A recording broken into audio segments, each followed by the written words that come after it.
Caroline est née en 1984. Elle est diplômée de Grenoble École de Management, doublée à l'EM Lyon d'un diplôme, un certificat d'administrateur indépendant. Et après, tu as rejoint le groupe familial. C'était en 2008 de mémoire. C'est bien ça. Est-ce que tu as hésité à revenir dans la boîte familiale ou pas? Parce que c'était une évidence pour toi ou tu as eu un petit doute? J'ai eu un petit doute. Un petit ou un grand? Un petit, parce qu'effectivement, le travail en famille, ça a plein d'avantages et ça a plein d'inconvénients aussi. Et du coup, j'étais pas sûre de vouloir y aller. Mais j'y suis allée quand même parce que je suis plutôt de la team pas de regret. Ce groupe, donc, il a été créé par qui, quand, et c'était quoi le tout premier métier? Par mon grand-père en 1964 et on était des ferrailleurs. Des ferrailleurs. Des ferrailleurs. Ouais. Aujourd'hui, donc, c'est une belle ETI, 180 millions d'euros de chiffre d'affaires, 700 collaborateurs. C'est et ça. les métiers ont évolué, c'est le moins qu'on puisse dire, quoi. Pendant 60 ans, on s'est appelé, pour ceux qui viennent peut-être du nord de la France, Qui vient du Baudelais nord, d'ailleurs, Environnement. Est-ce qu'il y a des nordistes? Voilà.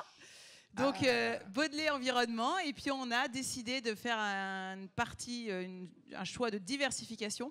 Et aujourd'hui, on intervient dans 4 branches d'activité. Donc, l'environnement toujours, mais aussi l'énergie, le commerce et le bien-être. Et aujourd'hui, donc, on peut dire... Enfin, l'énergie, c'est quoi, par exemple, Caroline? L'énergie, c'est de la production, enfin, du tiers-financement dans le photovoltaïque. Ouais. Et de la fabrication d'isolants en fibre de bambou.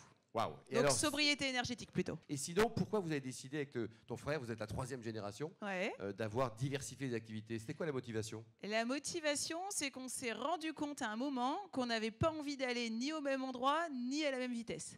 Et que pour un duo de dirigeants, pour une même société, c'était compliqué. Et du coup, on a pris le parti de dire que lui gardait le métier historique sur le territoire et que c'est lui qui gardait le patron et la stratégie, et que moi, qui rêve plutôt d'aller sur les étoiles, tu vois, j'ai décidé d'entreprendre et d'amener d'autres métiers dans le groupe pour la suite, quoi. Et par exemple, vous avez de l'hôtellerie ou pas du tout? Pas encore. Pas encore. Mais le projet est en cours. Est en cours. Et alors, aujourd'hui, il paraît qu'il y a un programme qui s'appelle Leader Kiff, qui est assez génial. Qu'est-ce que c'est que ça? Leader Kiff, ouais, c'est mon engagement au sujet notamment de la santé mentale des dirigeants. Parce qu'aujourd'hui, je pense que c'est un sujet encore trop tabou et où je suis passée un petit peu par là, ce qui a aussi enclenché tous les sujets de diversification.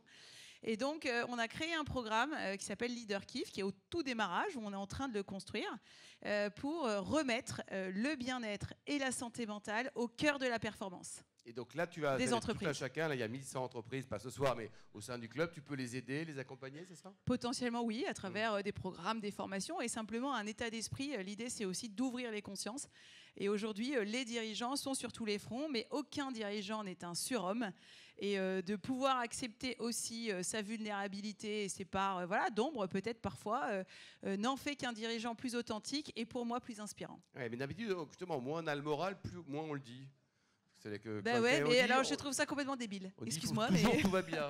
Mais on dit toujours tout va bien, Ah mais oui. en même temps, si ça va pas, ça se voit quand même à un moment. Ouais. Et quand l'entrepreneur va mal, et ben pour moi, en tout cas, si ça dure, c'est toute l'entreprise qui va mal. Et voilà. Et donc, ouais, non, mais le dirigeant, c'est celui qui emmène, c'est celui qui inspire, c'est celui qui règle les problèmes, c'est celui qui Et donc, s'il n'est pas pleinement dans sa clarté mentale et dans sa joie, dans son feu sacré, j'ai envie de dire presque, bah voilà, à un moment, ça marche pas, ou ça marche moins bien, ou ça marche moins longtemps. Et donc ça, ce programme, tu le lances actuellement, c'est ça? Ouais, on est en train de le construire, ouais, tout à fait. Alors ensuite, tu as également donc un diplôme de l'EM Lyon, tu as ton certificat d'administrateur indépendant. Ouais. Les nanas dans les conseils, il n'y en a pas beaucoup, hein. C'est pas bien ça? Il n'y en a pas beaucoup. Mais qu'est-ce qu'il faut faire là? Parce qu'il y a des lois, tant mieux, heureusement, mais comment? Il y en a. Parce qu'il y a quand même des trucs sur lesquels il n'y a que des mecs, quoi. Bah, il faut que les nanas s'engagent déjà, il faut que les nanas brisent le plafond de verre, il faut que les nanas osent postuler, prendre ces responsabilités-là et ces enjeux-là, c'est du temps, c'est... Voilà, mais moi je milite pour qu'il y ait plus de nanas au sein des conseils. Moi j'en suis dans 2, après c'est du temps. Hein. Quel conseil par exemple? Je suis au CIC Nord-Ouest, donc voilà, et à l'IRD, groupe IRD qui était anciennement coté en bourse, qui fait de la promotion économique. À la fois immobilière et de capital investissement. Est-ce que toi-même, tu as mis des sous dans différents projets ou pas? Ouais, aussi. Comment on fait pour mettre des sous sans les perdre, tiens? Parce que là, alors, il faut mettre des sous. On sait, hein, mais sans les perdre. Alors moi, j'ai le coutume de dire, quand on me dit est-ce qu'il faut devenir BA, etc., puisque moi j'investis dans plusieurs sociétés, je dis il faut le devenir avec de l'argent que tu es prêt à perdre. Ouais. que tu fais tout pour ne pas perdre. Et l'idée, c'est de s'investir et d'investir dans les projets auxquels on croit. Mais c'est quand même la base et la règle du jeu, c'est que quand on investit un peu en early stage comme ça, il faut être prêt, et à savoir que sur 10 startups, il y en a 8 qui crachent quasiment, hein, c'est ça, et 2 qui potentiellement réalisent ton investissement.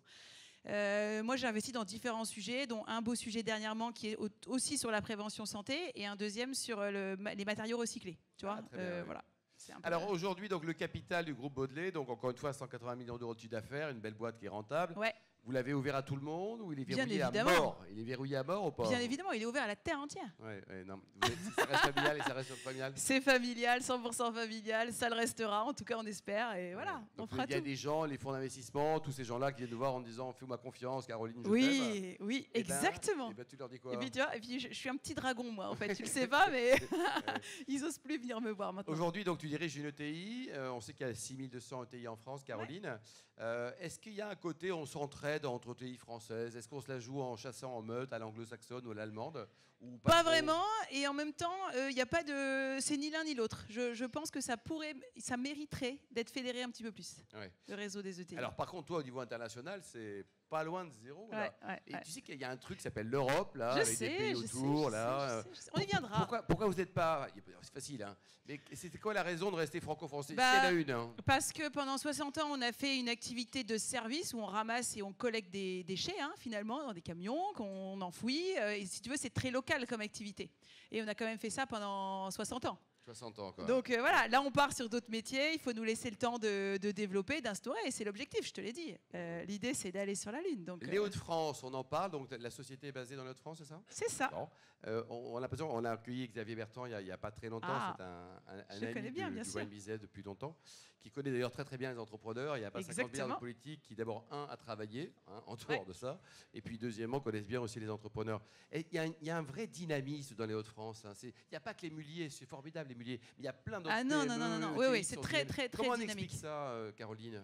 Il y a énormément de réseaux de dirigeants, que ce soit le Wine Business Club, qui est à Lille, d'ailleurs, mais il y en a plein d'autres. Le MEDEF est hyper présent, hyper dynamique. Il y a des APM, il y a des clubs de dirigeants, il y a YPO. Et ça motive, ça crée un terreau, une ambiance ça crée, favorable. Parce que si on veut, à Lille, on n'est jamais chez nous, quoi. Enfin, il y a un truc tous les jours, tous les soirs. Il y a pas mal d'entraides. Les CCI sont assez puissantes. Non, c'est pas mal. Et est-ce que tu as une émotion qui te reste en mémoire d'un resto ou d'une petite bouffe, pas chez toi, hein, mais en dehors, qui t'a marqué, où tu t'es dit waouh, c'est très bon, ou l'ambiance est formidable, ou le chef est top, ou je sais pas, un truc, ou alors j'étais malade toute la nuit, enfin un truc qui t'a marqué, quoi? Un truc qui m'a marqué. Non, j'adore ces soirées à Cormévin. J'ai l'occasion de visiter aussi pas mal les caves de champagne, parce qu'on n'est pas très très loin, où il y a aussi des formidables accords. Et il y a également des vignes de champagne aussi dans la région. Ouais, tout à fait. Bon, donc non. Mais comme tous les gens du Nord. Bah ouais. Moi.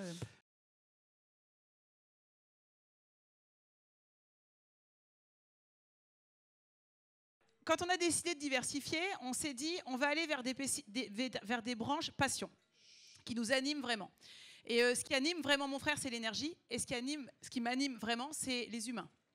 D'où pour moi la création de la branche bien-être, et que je distille aussi et dans mon groupe à la fois avec d'autres entrepreneurs et aussi bien sûr toute la dynamique que j'entreprends dans mon groupe. Et mon frère, c'est l'environnement, c'est l'énergie, et on en faisait déjà avec le déchet puisqu'on transforme les déchets en électricité qu'on revend sur le réseau, et voilà. Et on avait envie d'aller plus loin sur le volet énergie. Et quand on parle énergie, il y a production énergétique et sobriété énergétique. Et donc on s'est dit, pour pas mettre encore une fois tous nos œufs dans le même panier, on va aller à la fois sur la production et à la fois sur la sobriété. Je vous ai dit que j'étais aussi business angel, donc j'ai beaucoup de projets qui arrivent, etc., qui m'arrivent dans les mains, et celui-là, il m'a particulièrement plu. Et on a investi quasiment 15 millions dans ce projet-là. L'usine est en train d'être montée. C'est un très, très, très, très beau projet. Enfin, en tout cas, il y a beaucoup d'ambition là-dessus.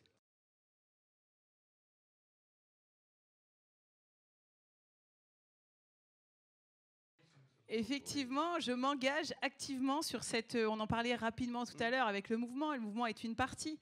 Mais aujourd'hui, je côtoie tellement de dirigeants, de leaders qui prennent le mur, qui attendent de prendre le mur pour réagir, ou qui attendent de prendre le mur pour changer complètement de métier. Je trouve ça extrêmement dommage. Je pense qu'on a en France de fabuleux leaders qui sont capables de faire bouger les choses dans le monde économique, dans le monde politique. et qui prennent pas assez soin d'eux, parce qu'aujourd'hui, il y a une notion en France de culpabilité, du surhomme, etc. Et aujourd'hui, moi, je veux remettre l'authenticité, la vulnérabilité, la santé mentale au centre de la performance. Parce qu'on peut parler, on peut dire qu'il faut sauver la planète, et effectivement, il faut sauver la planète, et en même temps, c'est les hommes qui vont sauver la planète, et l'attitude des hommes. Et donc, moi, je pense que chacun prenne ses responsabilités individuelles pour prendre soin de soi et être en capacité de prendre soin des autres, soin de ses collaborateurs, ça crée un effet systémique incroyable dans les entreprises.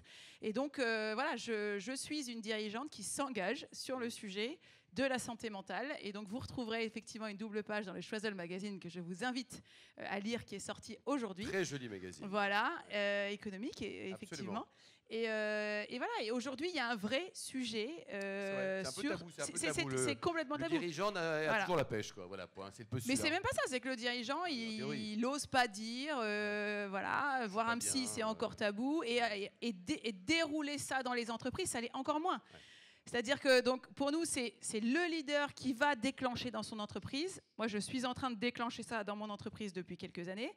Voilà, avoir des collaborateurs qui vont bien, qui prennent soin d'eux, et c'est quand ils sont en bonne santé qu'il faut prendre soin d'eux.